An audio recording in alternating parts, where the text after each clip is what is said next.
Assalamualaikum warahmatullahi wabarakatuh. Kembali lagi bersama saya Ahmad Faisal Dwi Widodo. Kali ini saya akan melanjutkan mengenai soal 11.32 untuk pertanyaan yang B, di mana jika vaporasi yang sama ini telah selesai pada kesetimbangan atau di flash distillation dan 40 kg mol itu telah terdestilasi, berapa komposisi dari vapor distillate dan liquid yang tersisa. Nah, di sini terdapat data untuk kesetimbangan N-pentan, data penunjangnya. Nah, yang pertama adalah kita mengidentifikasi terlebih dahulu data-datanya. Nah, di sini ada feed. Feed yang masuk ke dalam flash distillation itu sebesar 100 kg mol. Sedangkan yang menjadi vapor yang teruapkan itu sebesar 40 kg mol. Dan liquid yang tersisa, yang tertinggal itu sebesar F dikurangi V. Nah, di sini F-nya itu 100 dikurangi 40 sama dengan 60 kg mol. Nah, di sini juga terdapat XF. XF adalah fraksi dari N-pentanya. Fraksi dari N-pentanya itu sebesar 0,6. Nah, di sini yang ditanyakan itu adalah X2 dan Y2. Nah, kali ini saya akan mencoba mengerjakan menggunakan dua cara. Yang pertama, cara saya menggunakan rumus material balance pada buku Gion Kloplis, equation 11.36. Caranya, yang pertama kita membuat grafik kesetimbangannya terlebih dahulu. Nah, nanti grafik kesetimbangannya kita bisa menguploadkan dari data yang sudah diketahui dari kesetimbangan N-pentannya ini, di mana X-nya itu sebagai sumbu X dan Y-nya itu yang ini. Nanti diplotkan untuk kesetimbangan N-pentannya saya gambarkan dengan warna biru seperti ini. Nah, di sini ada garis lurus yang sebesar 45 derajat. Nah, di sini kita harus mengukur ya, harus sebesar 45 derajat dengan menggunakan busur. Nah, di sini saya sudah menyiapkan busurnya. Nah, jika sudah ini kan sudah 45 derajat, artinya untuk grafiknya ini atau ya grafiknya ini sudah persegi atau sudah presisi sama.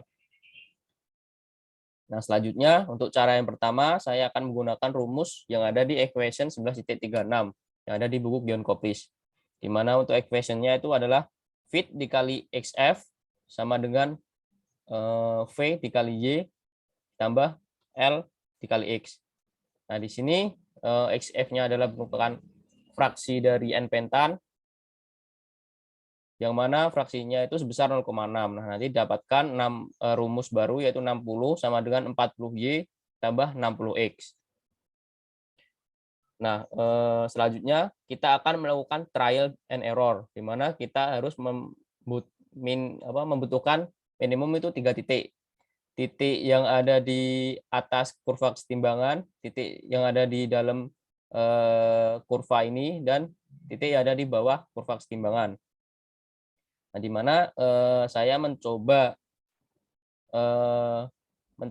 dengan Y1-nya itu sebesar 0,9. Nah, di sini caranya adalah kita menarik ya 0,9. Nah, di sini kita hitung dulu berapa nilai X-nya dengan memasukkan nilai Y-nya itu ke dalam rumus 60 sama dengan 40Y ditambah 60X ini. Nah, nanti didapatkan untuk nilai X-nya itu sebesar 0,4. Nah, setelah didapatkan, kita mengeplotkan di grafiknya. Nah, kita sudah mendapatkan 3 titik, di mana Y2-nya itu 0,7 dan X2-nya itu 0,53, Y3-nya itu 0,4 dan X3-nya itu 0,73. Nah, titik-titik ini yang sudah kita lakukan trial ini kita masukkan ke dalam grafik atau ke dalam kurva. Nah, nanti didapatkan 3 titik. Titik yang pertama ini 0,4, 0,9. Titik yang kedua adalah 0,53, 0,7 ini. Dan titik yang ketiga adalah 0,73 dan 0,4. Nah, nanti setelah didapatkan titik-titik ini, kita melakukan penarikan garis atau biasanya disebut dengan garis intersection. Nah, ini sudah saya lakukan penarikan ya. Di sini saya beri warna kuning. Nah, setelah didapatkan garis intersectionnya, nanti kita akan menemukan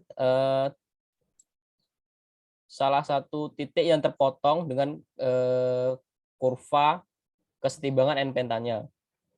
Nah, setelah kita mengetahui titiknya, kita tarik garis ke kiri dan ke bawah. Nah, nanti didapatkan untuk titik intersection-nya itu sebesar Y2 sebesar yang kita cari. Nah, di mana Y2-nya ini adalah sebesar 0,8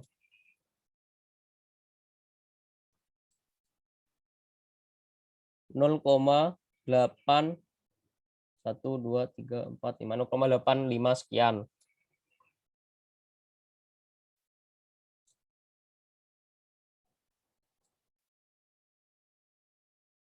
Maaf ini satu.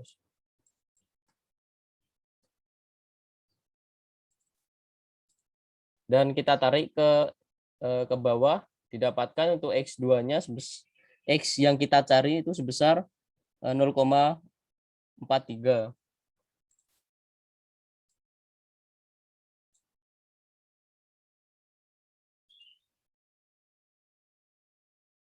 Nah, ini kita menggunakan garis intersection di mana kita melakukan trial and error dengan rumus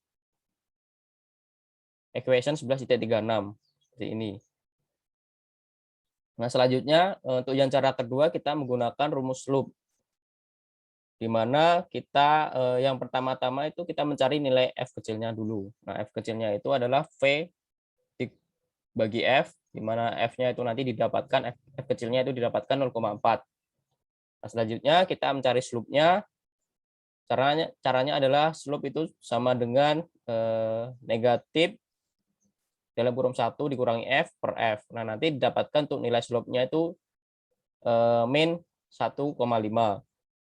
Nah, di sini kan slope itu kan sama dengan tan kan ya. Tan itu depan per samping atau min y, tan itu y per x. Nah, di sini kan nilainya negatif, maka slope-nya itu min y per x. Nah, di sini kita juga mengasumsikan sama seperti tadi, yang mana nanti nilainya harus sebesar slope min 1,5. Nah, ini kan misal Y1-nya itu 1,5 dan X1-nya itu min 1. Nah, artinya slope-nya nanti kan min 1,5 seperti itu. Terus permisalan kedua adalah kita menggunakan 6 dan min 4. Y2-nya itu 6, X2-nya itu min 4. Nah, nanti dapatkan juga slope-nya itu sebesar min 1,5. Nah, untuk mengetahui titik ini, caranya itu seperti ini. Nah, misal untuk Y1-nya 1,5 dan X1-nya min 1, kita masukkan ke grafik kesetimbangan, di mana caranya itu adalah Y-nya kan tadi 1,5, berarti kita hitung 1,5 di sini. Nah, X-nya kan min 1, berarti ke kiri, min 1. Nah, di sini titiknya. Titik dari 1,5 dan min 1. Selanjutnya untuk titik yang 6 dan min 4. Caranya sama seperti tadi. Kita menghitung 1, 2, 3, 4, 5, 6 di sini. Dan X-nya itu min 4, berarti ke kiri 1, 2, 3, 4. Nah, di sini titiknya. Nah, setelah didapatkan titik ini, kita melakukan penarikan sama seperti yang cara pertama. Kita melakukan penarikan garis.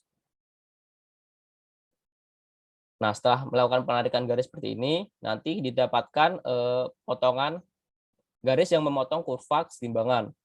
Nah, garis yang memotong kurva kesetimbangan inilah yang kita cari nilainya atau titiknya. Nah, di sini sudah dapat titiknya. Langsung saja kita tarik ke kiri. Nah, di sini kan kurang akurat ya. Nilainya itu kita nggak tahu 0,5 0,85 sekian. Nah, kita kan nggak tahu. Nah, kita bisa melakukan apa itu namanya? melakukan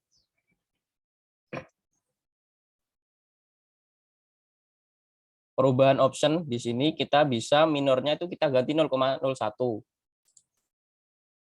Nah, nanti ini kan sumbu y-nya sudah kita ganti minornya 0,01, x-nya, sumbu x-nya kita juga ganti ke 0,01.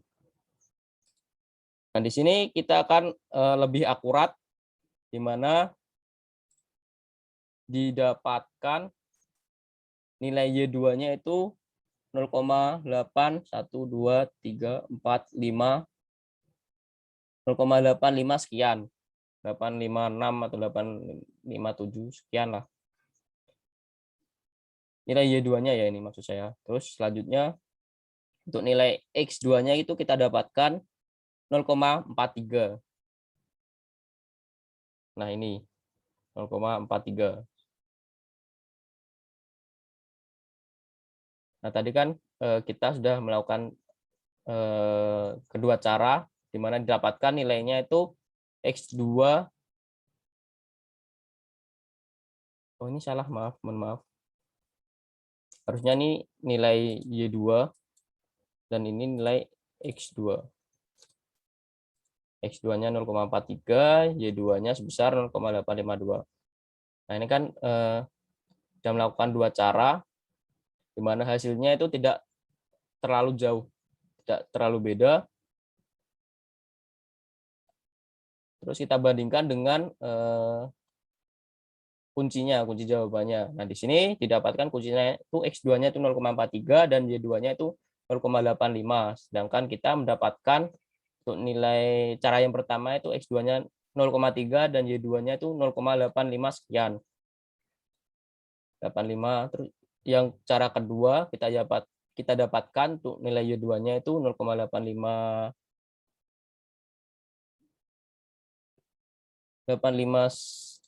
sekian, 858 lah. Terus kita X2-nya itu sekitar 0,43. Artinya dari kedua cara kita ini dengan kunci jawabannya itu nilainya itu tidak jauh beda. Seperti itu. Nah, mungkin itu saja yang dapat saya sampaikan. Apabila ada kekurangan dalam penyampaian, saya mohon maaf. Apabila ada kelebihan, semoga bisa bermanfaat bagi teman-teman semua. Terima kasih sudah menonton video saya. Akhir kata, Assalamualaikum warahmatullahi wabarakatuh.